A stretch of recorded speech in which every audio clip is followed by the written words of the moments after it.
How'd it feel to finally get back out there and get some carries? Felt good, man. It's a blessing to be able to, considering what I've been through in my situation. It's a blessing just to be able to still be playing ball. So, I don't take any of that for granted. I'm thankful to KO, Mod, the O-line. Everybody just trusted me with the livelihood of the team, and that's the ball. So, when you keep getting those touches, I think it was like 3 in a row to start that. Just keep feeding me kind of mentality. Yeah, for sure. Especially when we're rolling like that, you know what I mean? So just trying to take advantage of my ops. And hopefully I can continue to do that. Love for game, is that the key for you? Because your passion seems to carry you. Love for the game is my number one motivation. I have a lot of motivators, but that's priority, love of the game. Wanting to go out and do it for the man next to you. And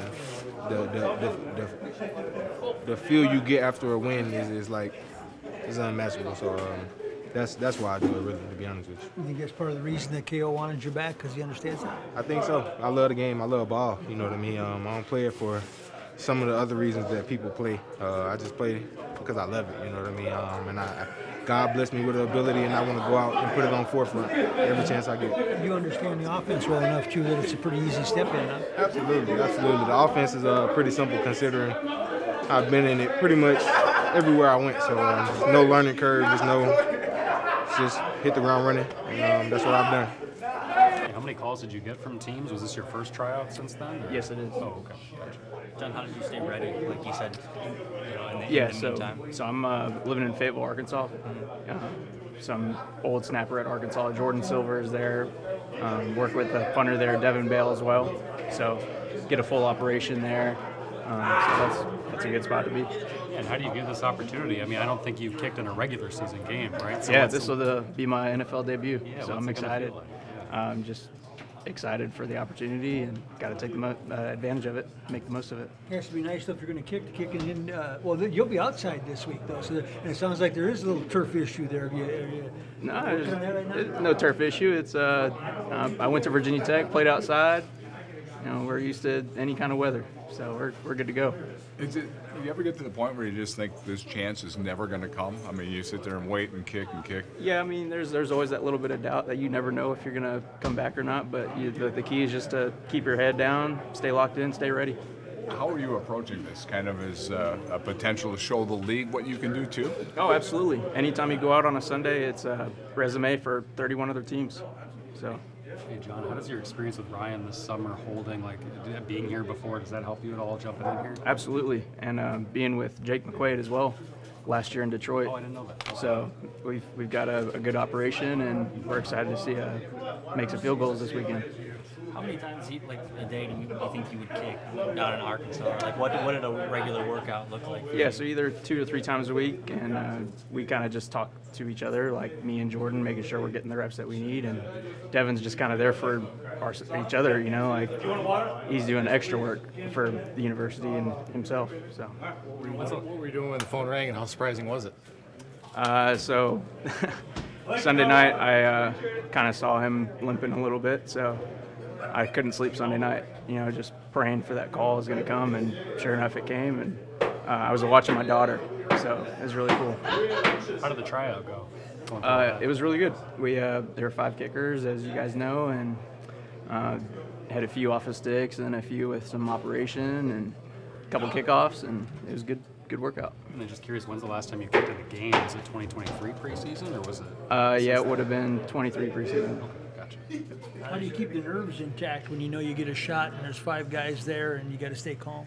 It's just another kick. I've been kicking for 15 years now. Been waiting for this moment. I'm fully prepared. Just got to go out and execute. Cocky or big head, it just brought us back down to earth. Listen, you're able to get beat too, no matter what the record is.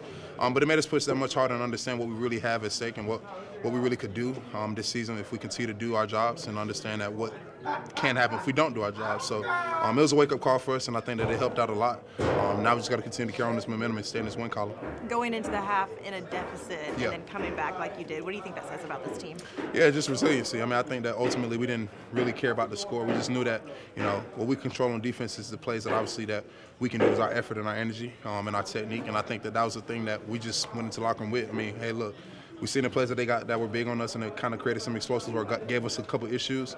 Let's hone in on these, and we don't worry about the offense. We don't worry about special teams. We don't care about anything of that because we understand that they're relying on us to get them an opportunity, and we're relying on them to put the ball in the end zone. So it's like that relationship is where we're feeding off of each other, makes us do our job and want you to do your job for the next person.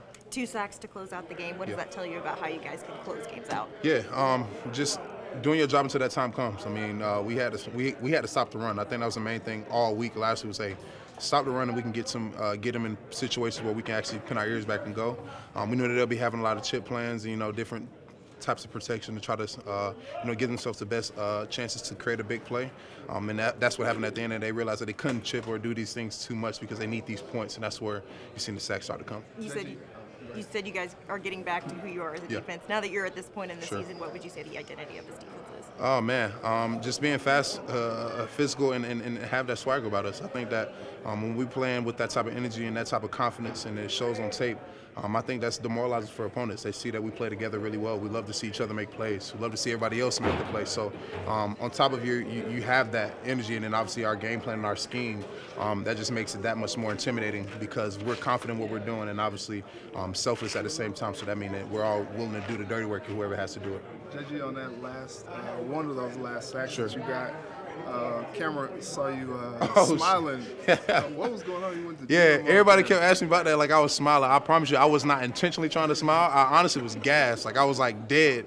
So when I was rapping, I was like I'm catching my breath honestly, but I probably was laughing. I don't even know if I was smiling for real, but I just know that I didn't go in with the intention of that. But that was funny. All my boys hit me up. I was like, man, that's probably one of the craziest pictures I've seen, that you laughing or smiling in the sack. But at the end of the day, man, hey, look, I got him on the ground, so I guess you can do what you want. All those pressures and finally getting them down. Yeah. How good did that feel for you? It feels good.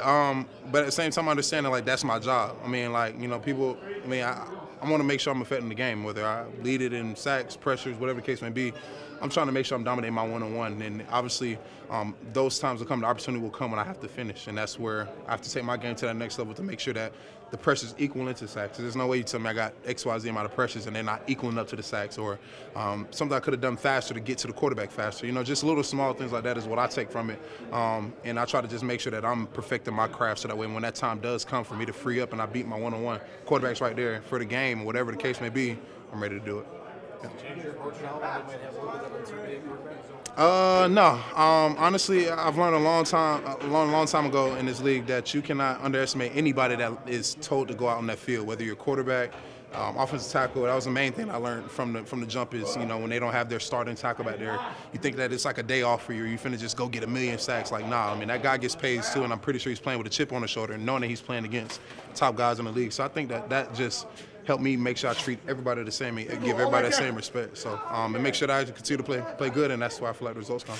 Just obviously understanding that it would take that if I wanted to be prepared to play last Sunday. So I just kind of dove in head first and just kind of embraced everything. Is that just head in the playbook, or like talking to other people, or how do you learn so much so quick? All of that. Head in the playbook, obviously. Head in the iPad, just watching film, watching reps. Obviously leaning on my teammates, just leaning on the coaching staff. Communication in game, like how much were you turning to your right, asking Blake questions, or Garrett coming out of the huddle? Like, what was that kind of like? Me and Blake were communicating really well, very frequent. So he did an amazing job. He did a great job. I couldn't ask for anything more. How would you did you know the whole playbook last week, or how much did you know compared to what you know now?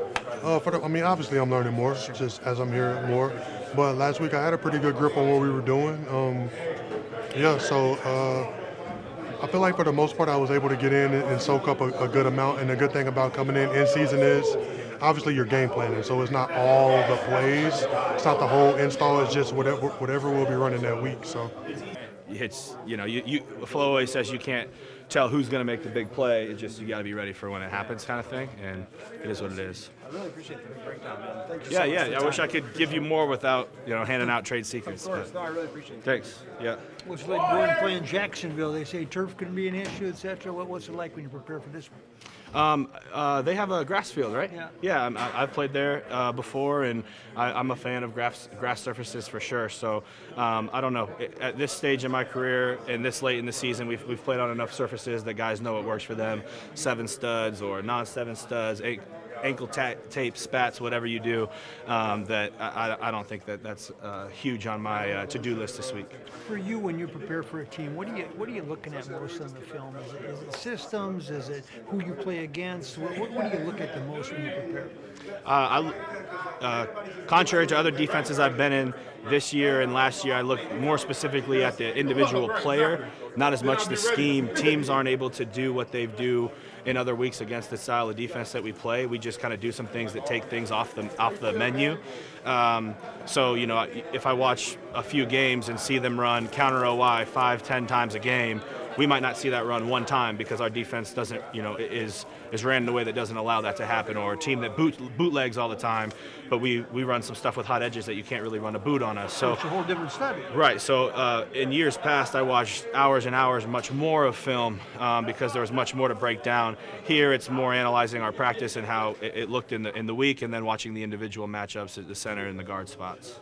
Harrison, obviously there's probably some pros and cons, and after the stretch you've got like 3 or 4 home games in a row, but is there any like difference in preparing when you've got 3 road games in a row, or as a vet does it just not really matter?